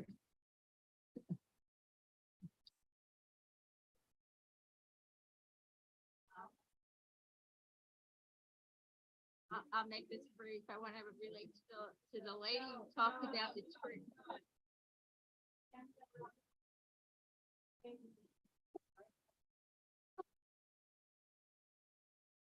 Hello, my name is Jen Larson Thompson. I'm a resident of the city. I live in Midtown. I went ahead and just took some notes, so I make sure I cover everything I want to cover because you may receive it better from my face than from my neighbors. So first and foremost, I have substitute taught in your schools. How about we invest in your schools in the city? I have substitute taught at Harrisburg High School, at Camp Curtin, at Melrose Elementary, and I didn't have food for the kids. I didn't have paper towels to clean up after the kids because they need to wash their hands every 20 seconds because they're not wearing masks. You want to invest $8 million into our kids? You invested in our schools. You invested in our teachers. They are having to cover for students. They're having over 30 kids in their classrooms because they don't have enough teachers.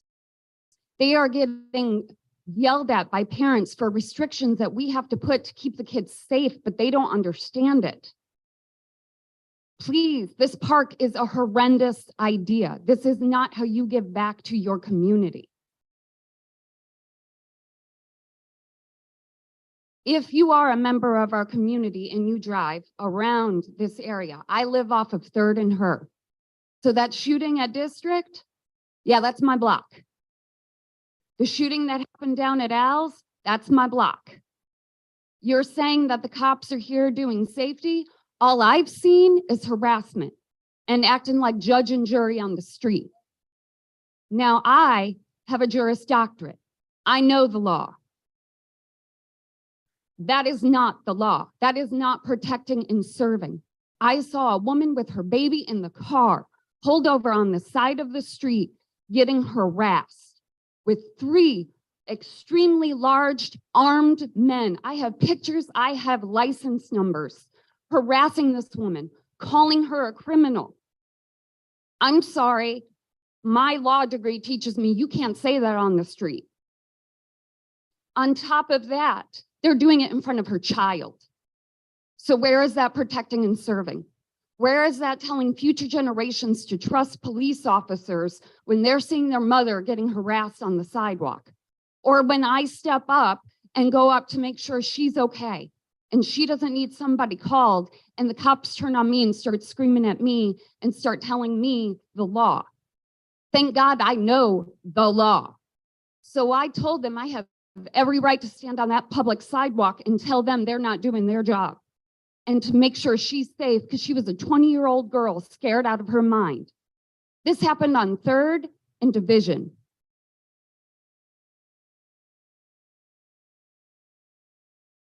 I would also like to see not only the, I'm trying to be sure I accurately say this.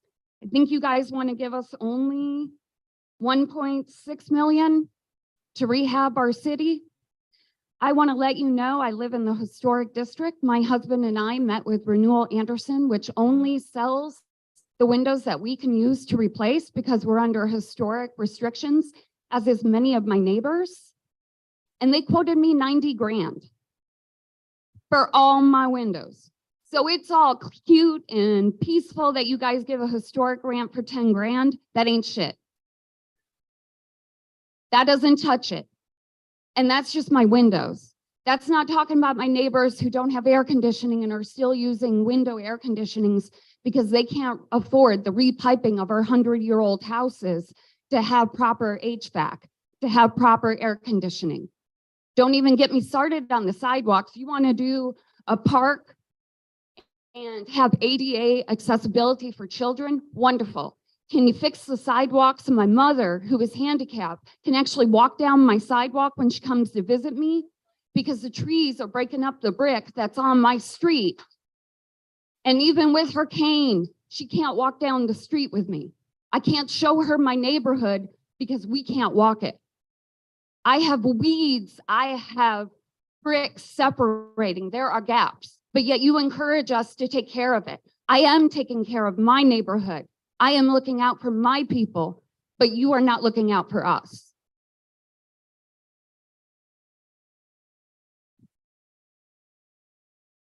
Sorry, it was 14.5. What I would like to see with that, which I have not seen, is accountability. I would like to see, I do not appreciate that when I wanted to change the lights in my brand new, beautiful 120-year-old home, that I had to make sure I called the right people to do the work because they have to have a permit within the city to even be able to give me a quote. And when I call 4 other people, because I did not know this requirement, and they tell me they won't touch the city because of the restrictions. Only the top of the top, or as my neighbor said, the white contractors are the ones who can do it. So when I had my lights installed and had to pay an electrician to do it and pay over $1,000 to meet the requirements of the city, I would like to see more accountability in how this money is going to be dispersed. I would like to see it be easier than having to stand before someone, do an application, and validate that our windows are old in our 120 house. You're telling us you care about the city, but you redid all of 2nd Street, which is 2 blocks away from me. You made it into a 2-way, but yet I can't even walk to it straightly. There's a hypocrisy going on here, and there's something that's not going on in our city. We need to see accountability within our police. I understand you want to give them overtime, and I'm not saying that we don't have some good. But I personally have seen a lot more that are out there acting like judge and jury on the street, that are harassing people, that I see as I'm driving down 3rd Street and they see an African male coming out of a particular cafe. Sure enough, they're doing a U-ey and turning around because he's got to be doing something because he's black and walking on the street.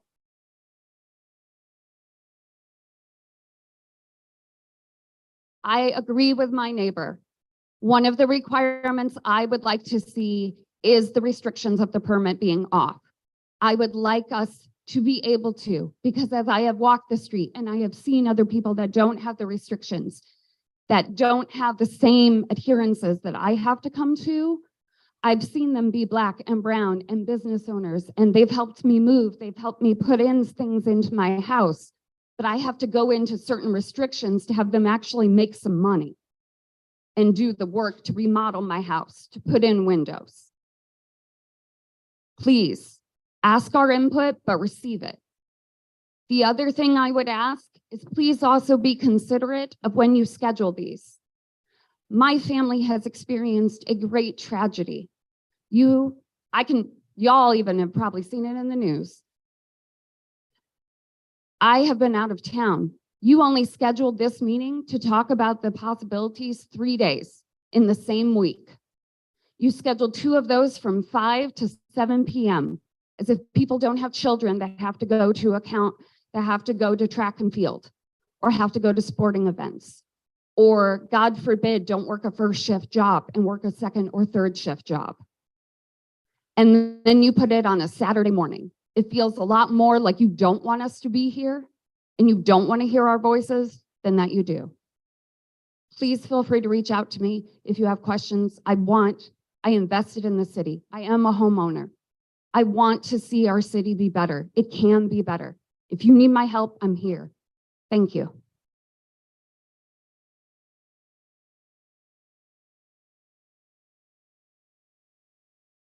Les Ford, 2033 Bellevue Road, Harrisburg, Pennsylvania. My retirement job has been running the Heinz Miniker Senior Center. I probably worked harder in that job than I have in any job that I had through a 30-year professional career working in technology for some of the major Fortune 500 companies. I put a lot of my own money, a lot of my effort, a lot of my heart into running that. So I'm asking you once again to consider funding the Heinz Center at an appropriate level. We were affected by inflation post-COVID. We were affected by a lack of revenue during COVID. Our other major line of revenue, other than grants, is rentals. We could not do rentals during COVID, so we did not have that income. So we are behind the 8 ball now relative to that. So for 2 years plus, we have not had our alternate source of revenue.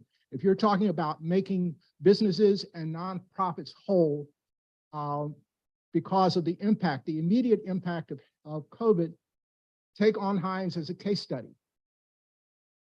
Seniors were, by the government's own estimate, disproportionately affected by COVID.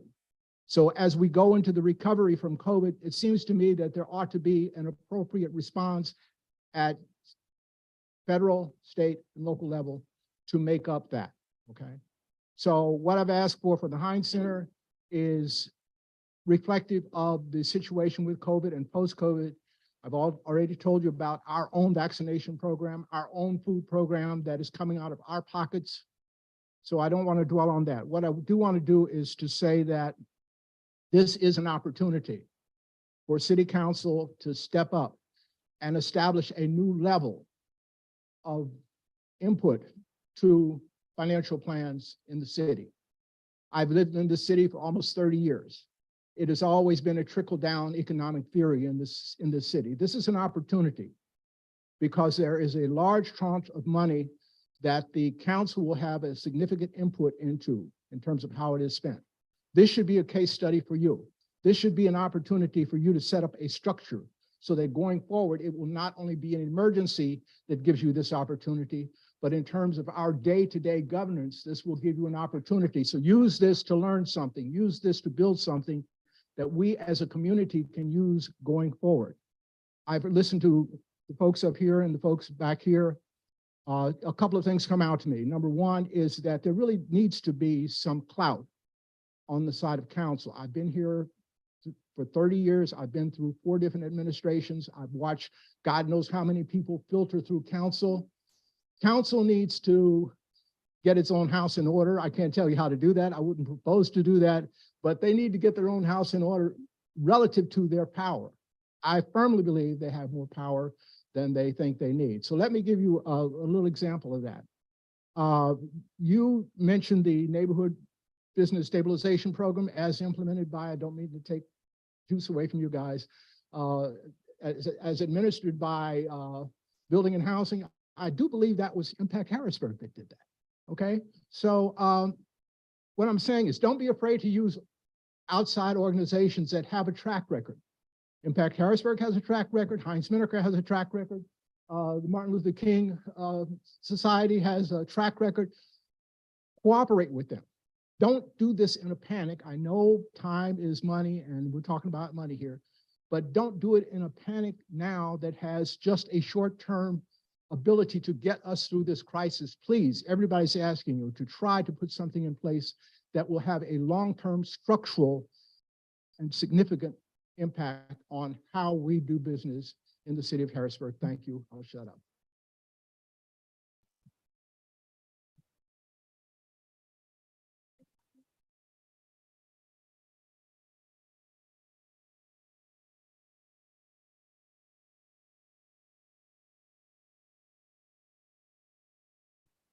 Thank you, Council, for clarifying why we're all here. And now I will give you some specific feedback on the plans. And I'm going to try not to talk much about the things that my brothers and sisters and neighbors have already talked about. In looking at the affordable housing program, the stringent scoring rubric that'll be used by a panel of professionals, and there's Denise Hill's staff and a HUD-appointed consultant and a council person. And when I heard one of the presentations, it was also mentioned that there would be developers as part of that. You know, you're missing something really important. The residents need to be part of that too. And when we're talking about affordable housing, we don't just stick it in some place where poor people already are. It needs to be incorporated into the life of the city, and it needs to include both rental and housing options, and even rental transition to home ownership. The idea of a land trust where properties, where there is a cap on rents or sales would be a really important thing for the city to look at. You see this over here? This says, write the vision from Habakkuk. The rest of that verse says, write it plainly on tablets so that everybody can see it and people can take that forward. This is a reconstruction moment for us. And I mean, reconstruction got ruined. And this is for us in this time, a reconstruction moment. So what you decide to do with this money, the largest amount that we've gotten in 50 years, it could continue to look like the remnants of what we have now from the 60s and 70s, or it can be more. It can be your legacy. In some ways, it's not going to matter for me personally, because I'm going to be gone when some of the ramifications of this happen. But there are young people for whom this is going to make a difference in their lives. So whether we talk about climate change, where is the disaster planning in this? Where is the disaster planning? Where is the planning for the next pandemic? Because with climate change, there will be more. When you talk about rehabbing houses, is there going to be money in there for central air conditioning? Because people are going to need this. How about solar panels? Is there anything in there for that so people can generate their own energy? How about rain gardens? How are you going to handle the stormwater? Harrisburg has more downpours now than ever. In central Pennsylvania, we get more downpours here in Harrisburg, and that's only going to get worse. So how are you planning with that? What are you doing about flooding? How are you planning for that? There may be neighborhoods that have to be moved. What are you thinking about with that?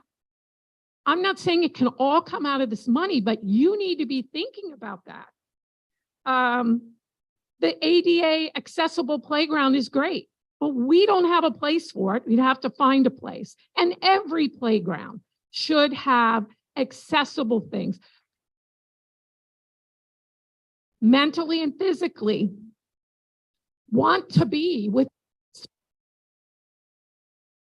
that. We can't afford to do that for every playground. But when we get grants for fixing up a playground, it has to include ADA accessible. So why don't we take that money and parse it out to our different playgrounds instead of making one that others people? And my final thing, and the pool. Yep. I don't like a water park, not only because of the money, but because learning to swim and being drown proof is a life skill that I have, and that people that look like me who grew up in middle-class neighborhoods got, that Black and brown children don't have. And a friend of mine described in horrific detail to me watching two Black children drown because she couldn't get to them, he couldn't get to them, and they didn't know how to swim. And that was in the 1960s, and that haunts him still. So we need a pool, but we need a pool that's covered. I know that the city's relationship with the school district is complicated and fraught with, get that, but they also got money. Could we not partner with them to build an indoor pool that would teach children to swim, provide a swim team for the school district? And why is that important? That is also economic development. You can't be one if you don't see one. So we need to train children to swim. We need to train them to be lifeguards so that we can then hire them so that they can get scholarships to go to college. Yay, Howard University swim team, who is winning, and they were featured on NPR, that is important. That is economic development. And finally, one of the things, I pay attention to the things that you all say when you are questioning people during budget hearings. And I heard you question all of the department heads about the diversity and language diversity, not just racial diversity, but language diversity and physical disabilities. And I heard you question them about that. And the majority of our administration, our employees are white. And we need Black and brown. And interestingly enough, for 50 years, the Vietnamese have been here. We're 50 years on from the boat lift, from the resettlement. Why are they not in our police and fire and city government?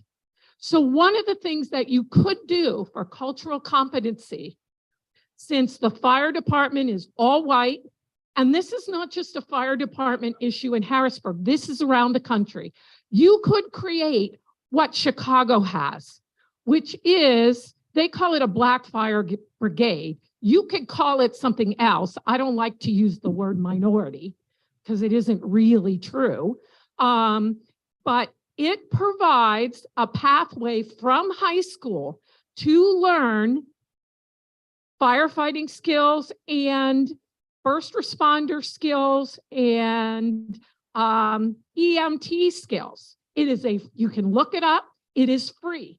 It is free for the participants, but they must maintain high grades. I believe they actually even have a facility where they can stay, but the expectations of the people in this program are very high. And once you complete that program, that is a pathway into firefighting, first responder, and ambulance jobs. And we have nothing like that. And that is, again, I go back to, can't be one if you don't see one. So that, again, is a way of providing jobs and getting people who don't look like me into these important aspects of public safety.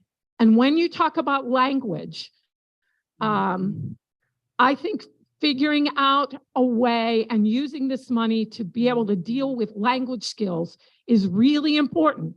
That's what you said, because that's what Miss Gloria was right about that. Because how can codes do their important job if they can't communicate either with a person who is making a complaint or talking to a landlord?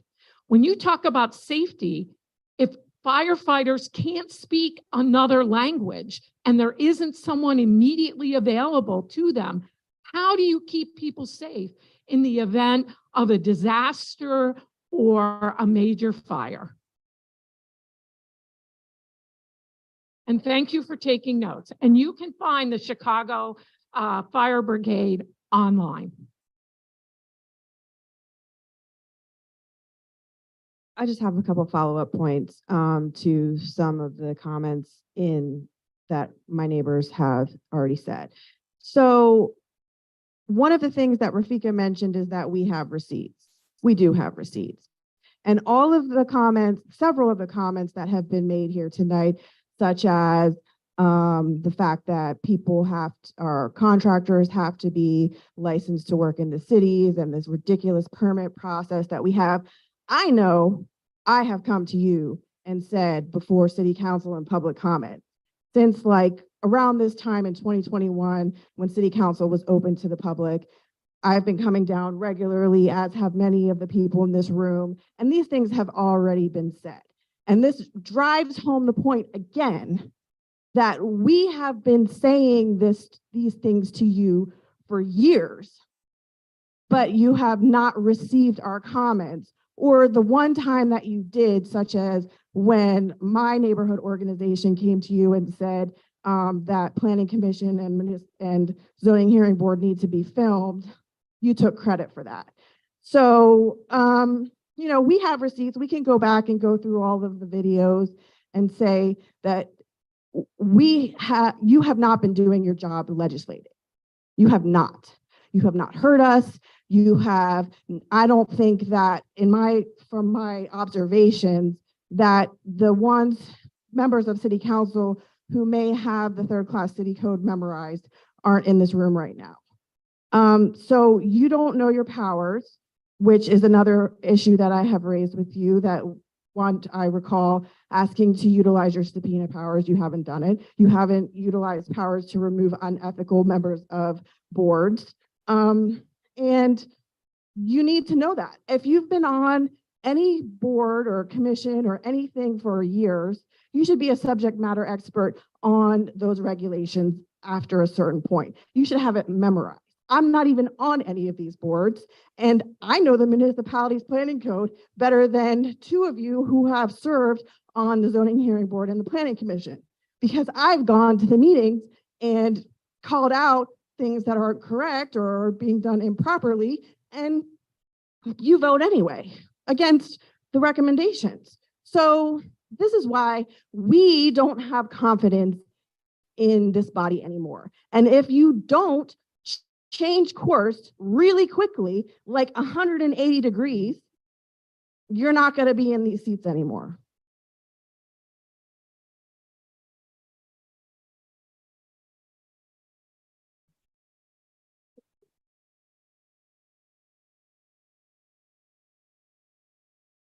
This is actually, Ralph, responding to your comment about the GDI.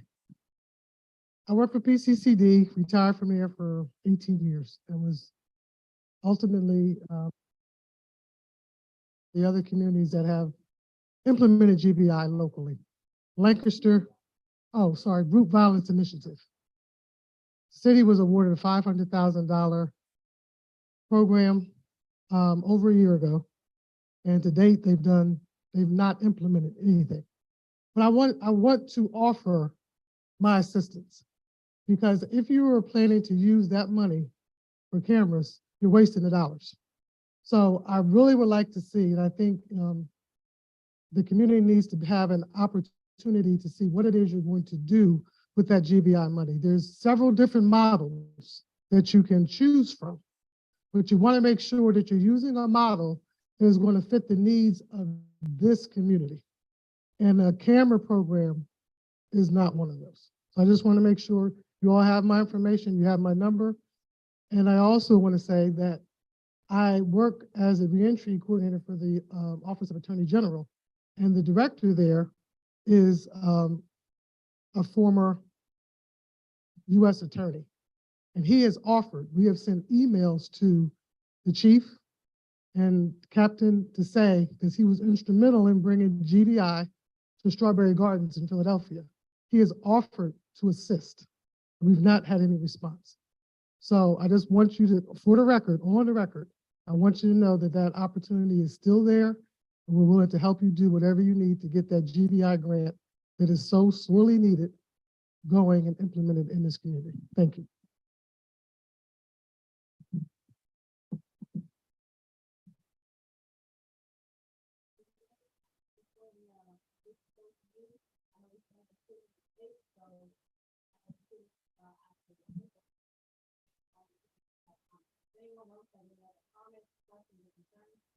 Regarding the federal article in particular.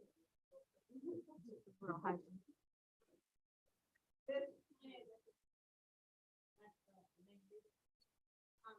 will also note that this isn't the last, this is when we brought forth. We still have work sessions where we'll continue to discuss this, public comments can be made there as well. So this isn't the last time to hear this. It'll be well advertised before the legislative agenda.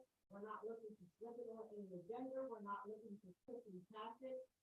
If that was the case, we wouldn't have these meetings.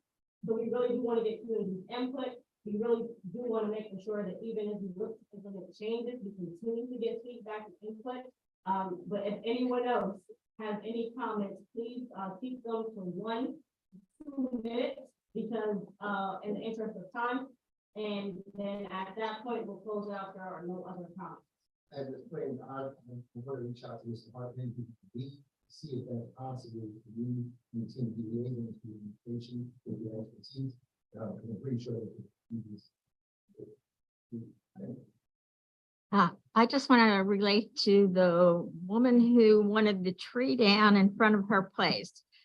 Just because you take a tree down does not mean that people now repair the sidewalk. There should be some sort of rule that the sidewalks have to be, that the trees have to be taken down in such a way that the sidewalk can be repaired and will be repaired. Frankly, I don't walk on most of the sidewalks. I walk in the street.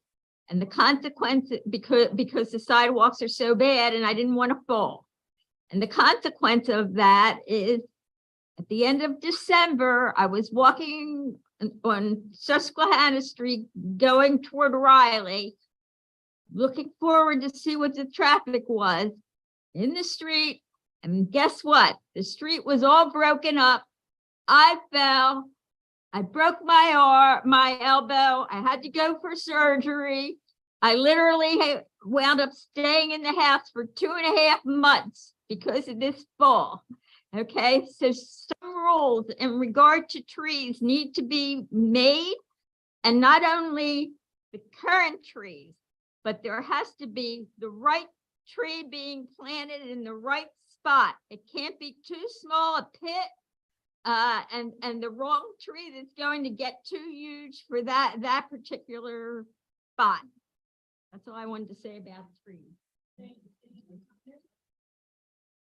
Very quickly, I've been involved as a citizen with municipal government in the 30 years I've been here. I have to thank you all for this meeting. This is one of the more honest and lively meetings that I've seen in my 30 years in Harrisburg. Thank you.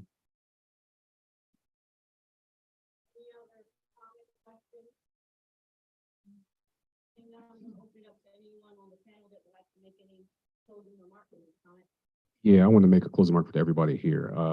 There is a big thing that everybody's talking about, is basically working together. I'm Jason Graves, Director of Business. Oh, Director of Business Development. I'm sorry, you came in late. I'm sorry. That's my fault. I apologize. Hey, how you doing? If everybody has a piece of paper or put their phones out, and I'll give you my information so you can talk to me directly. I have been having conversations with a lot of people with the school district and other entities everybody has been talking about. And also, if we are actually going to work together, we need to work together as one. So my number, thing is, I'm going to give you this. This is, and don't take this in vain or try to use this thing. This is my actual direct number. It is area code 484-680-8324. I'm gonna say it again. I'm gonna say it again. 484-680-8324, and that is directly to me. My email address is jgraves, my last name, Graves, at harrisburgpa.gov. And I'll say it again if you need me to. Yes, I will. J Graves, Grav as in Victor, ES, at harrisburgpa.gov. Yep, Harrisburg spelled out. Yes, ma'am. So any ideas, any plans that you want to talk about, let's talk about it. So again, a lot of people talk about bringing jobs into the city, talk about bringing small businesses to the city. There are a lot of ways that we can do that, but there's also things that we need to talk about where we're going to actually make those jobs come available. So if you really want to have a sit down and talk about it, I know I've been in meetings with a couple people here, met a couple people here, but I know if we're actually going to do it, you actually have to come talk to me, or we can basically not come talk to me, but we can set some times up so we can actually come talk together. Because if we don't do it together, it's not going to happen. It's going to be the same thing that's been happening for many, many years. Like I'll be 44 tomorrow. My birthday is tomorrow, but I am a resident of Harrisburg. I was born here in Harrisburg. And as everybody's seen here, it's been the same thing for a long, long time. So the thing is, how do we move past all the history and all the past to actually move forward, to actually work together? So we are here to do it. The thing is, we have to be together as one and not come at each other and actually come together. So I'm here. Just let me know when you want to talk.